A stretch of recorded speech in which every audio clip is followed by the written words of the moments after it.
A black bear jumps on him. Bear mauls fisherman. Bear pounced on the boy, apparently for no reason.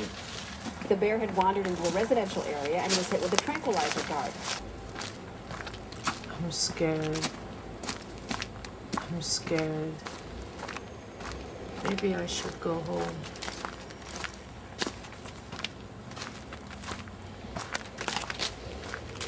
How is life for the bears? How is life for the bears?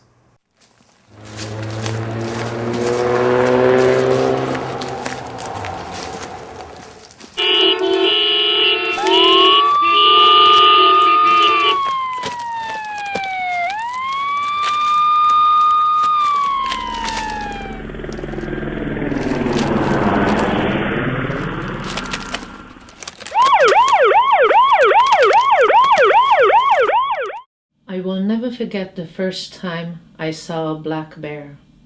It took a few glances at me as it was walking on the other side of the creek. I felt my heart beat somewhere around my throat from the excitement. After a few hours of exploring the area, I stopped at the creek and I was happy to spot the bear again. Only this time, we had the company of 3 hunters with their rifles on their shoulders. The bear disappeared so fast, I could barely follow it with my eyes. I wondered why it left so fast in the presence of the hunters, and why it had a fashionable stroll when it was only me looking at it with admiration. I was intrigued by the incident, and I'm fascinated by the bear ever since. How should we behave around them? Can we cohabitate with them, or should we just stop entering their territory? Absolutely, I think it's possible for us to live with them.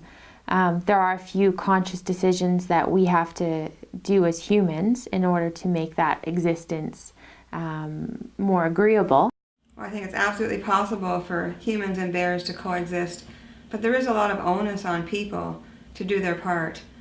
We need to make sure that we're not attracting bears into our backyards by having bird feeders, dirty barbecues, compost, pet food outside, and it's very important to secure our garbage and keep it indoors until the day of pickup. There's also a lot of onus on municipalities to ensure that our communities have a bear-proof solid waste management system.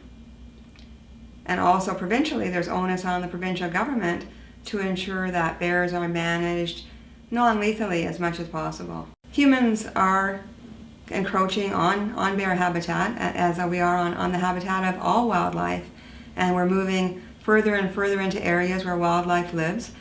And again, that brings the onus back on us to be able to coexist with our wildlife. It's a fact.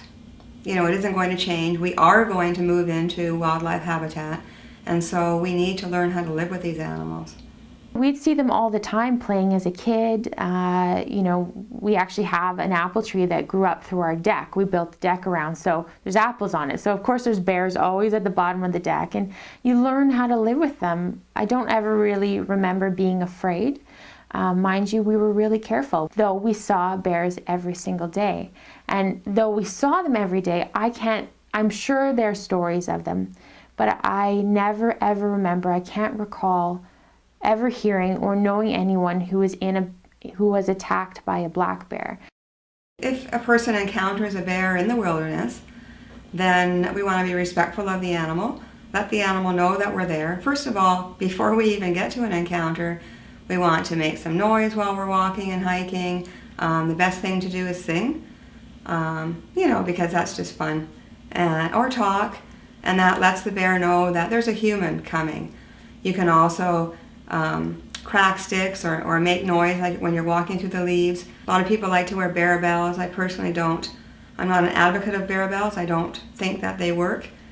Bears are not necessarily in tune to the fact that bells are supposed to warn them that there's a person there. It's better to have sounds that a human would make. A bear already understands that. A bear doesn't normally associate a bell with a person. Get out of here, bear, come on! Get out of here, bear! if you encounter a sow and cubs, you also want to back away from that situation and let the sow know that you're not a threat. Talk to her in a nice, appeasing, calm tone of voice and say, hey, it's okay, we're all right. Back up. Avoid direct eye contact with her. Direct eye contact is a very assertive posture in the animal world, and so you want to appear as less threatening as possible. There's a delicate balance between all fauna and flora in the ecosystem, and each has a role to play, and if there is a loss of one of the plants or one of the animals, it creates an imbalance in the ecosystem. So yes, bears and people are all interdependent on each other. Bears also have a lot of value. They have aesthetic value. We all love having bears in the wilderness. What would the wilderness be without bears? Bears have cultural value. They have spiritual value. In Whistler and in other parts of North America, police officers and wildlife officers are being trained in non-lethal bear management tactics, or sometimes referred to as bear aversion. And what that means is that basically we're teaching officers on bear behavior, how to mitigate a situation without using lethal force, just moving a bear out of a residential area safely back into the woods. We also teach officers how to humanely destroy a bear, because that's very important as well. If there is a necessity to destroy an animal, then it needs to be done safely and humanely. We're using human dominance techniques. So we're using a language that the bear already speaks. We're using direct eye contact, we're using a firm body posture, and we're using vocalizations that the bear understands. I mean, he doesn't understand our words, but he certainly understands a voice that, oh, go away, little bear, or get out of here, bear. He knows the difference. And so we're teaching bears through our dominance and actions that they are not welcome in human territory. Besides being equipped with our own human dominance, which is very easy, we all have that with us all the time, officers also have non-lethal deterrence. So they have physical deterrence and noise deterrence. Physical deterrence would include rubber bullets, pepper spray, and so on, even marbles from a slingshot. Noise deterrence would include cracker shells, whistle crackers, anything that makes a noise. And we can use these tools to extend our reach. And perhaps, the bear is so far away that you can't communicate your human dominance to them. But if you can reach a rubber bullet and smack them on the butt with that, and at the same time be yelling and letting the bear know that, hey, that came from us, and we can reach you if you're 100 yards away, so don't come on to our space. The bear is going to learn that that's inappropriate. And hopefully, that is just one more tool in the toolbox that will help us coexist with bears. So there are some other more controversial ideas or things that we can do to prevent bears from coming into town or to keep them on the outskirts of town. And one of those things would include habitat manipulation, where we would remove landscaping that is attractive to bears, for example, berry plants or fruit trees, and remove those from areas that are perhaps high conflict zones where we don't want to find bears feeding. Thanks to many organizations and individuals involved in the process, the research, the learning, and the joy of observing the bears goes on. Sylvia Dolson is in the finishing phase of her book, Bearology, and it will be available in spring 2009.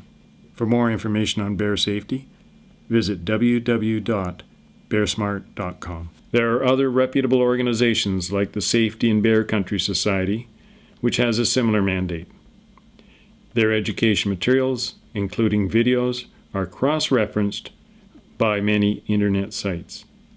For more information about them, please email Grant McHutcheon, biologist, at machutch@mars.arc.com. They state that in a bear encounter, our response can affect or determine the outcome. As in any area of life, knowledge and acting on that knowledge is our best weapon. And using non-lethal methods of defense, we respect ourselves and also the animals. Teri Petz will continue her journey as a videographer in shooting animals, but only with her cameras, and keeps believing in the power of knowledge, and keeps working on building bridges between cultures and perhaps all forms of life. There's so many things that we can learn from the bear. They really are a great teacher, even just in the respect of enjoying life, being present in the moment. A bear's life is so uncomplicated. He's looking for forage, he's just being. People have such a hard time just being and being present. And I often sit in the company of bears and just thoroughly enjoy that time, and it gives me that stress-free moments where, all the troubles seem to just go away, and I'm just there with the bear and just enjoying their company and being present.